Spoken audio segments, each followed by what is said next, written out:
নির্বাচন কমিশনের আপত্তি তোয়াক্কা না করে মমতার ঘোষণা, উত্তরের ঝড়ে বিধ্বস্তদের বাড়ি তৈরি টাকা দেবে রাজ্য প্রশাসন। এতে তার বিরুদ্ধে কেস হলে হবে।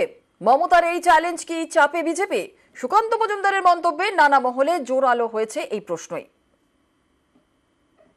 উনি তো জানেন যে যা এই মামলায় খুব একটা কিছু শাস্তি হয় না, এই দিয়ে উনি ভোট বৈতরণী পার হওয়ার চেষ্টা করছেন। অবশ্যই মামলা হবে, কিন্তু মামলাতে কি হবে? কিচ্ছু মানে শাস্তি হয় না। তাহলে কি আপনারা চাইছেন আমরা কমপ্লেন করব? মমতা বন্দ্যোপাধ্যায় এখানে মানবিকতাকে প্রাধান্য দিচ্ছেন, যে যাই হোক মানুষের পাশে দাঁড়িয়ে মানুষের মাথার উপরে ছাদটা আগে তৈরি করে দিতে হবে। কিসের বাধা এটার সঙ্গে ভোটের? আর যাদের বাড়ি পড়ে গেছে তারা কি শুধু তৃণমূল? তার মধ্যে বিজেপি, সিপিএম, কংগ্রেস কেউ নেই? মানুষকে বাড়ি তৈরি করতে দেবো না, একই কথাবার্তা।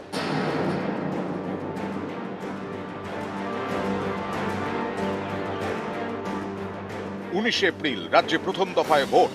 প্রথম দিন ভোট উত্তরবঙ্গের 3 জেলায়, জলপাইগুড়ি, আলিপুরদুয়ার এবং কোচবিহার। গত 31 মার্চ এই 3 জেলাতেই চলে ঝড়ের তাণ্ডব।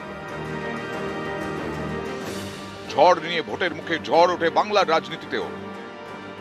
42 লক্ষ বাড়ি হয়ে গেছে বলে রাজ্য সরকার ইউটিলাইজেশন দিয়েছে। প্রধানমন্ত্রী আবাস যোজনার বাড়িগুলো না খেয়ে ফেললে আজকে এই অবস্থা হতো। সুকান্ত মজুমদার নিজে ফোন করে বলছে আমি ফোন করে দেবো, তারপর টাকা চলে আসবে। তার মানে টাকা বন্ধ করেছে কে?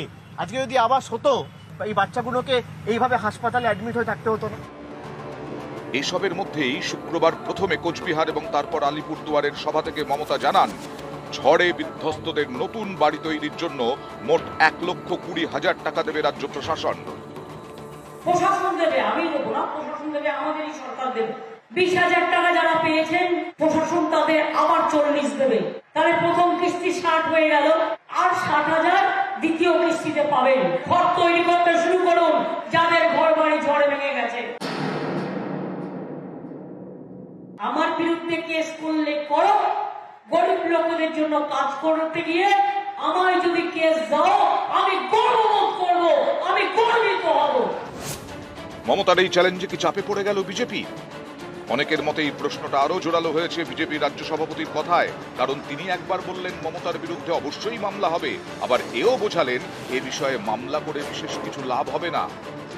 উনি তো জানেন যে যা এই মামলায় খুব একটা কিছু শাস্তি হয় না, এই দিয়ে উনি ভোট বৈতরণী পার হওয়ার চেষ্টা করছেন। অবশ্যই মামলা হবে, কিন্তু মামলাতে কি হবে? কিচ্ছু মানে শাস্তি হয় না।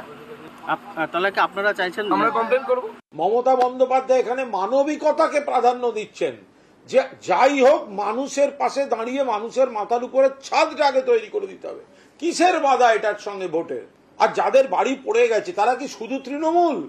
তার মধ্যে বিজেপি, সিপিএম, কংগ্রেস কেউ নেই? মানুষকে বাড়ি তৈরি করতে দেবো না, একই কথাবার্তা। নিউজ 18 বাংলা।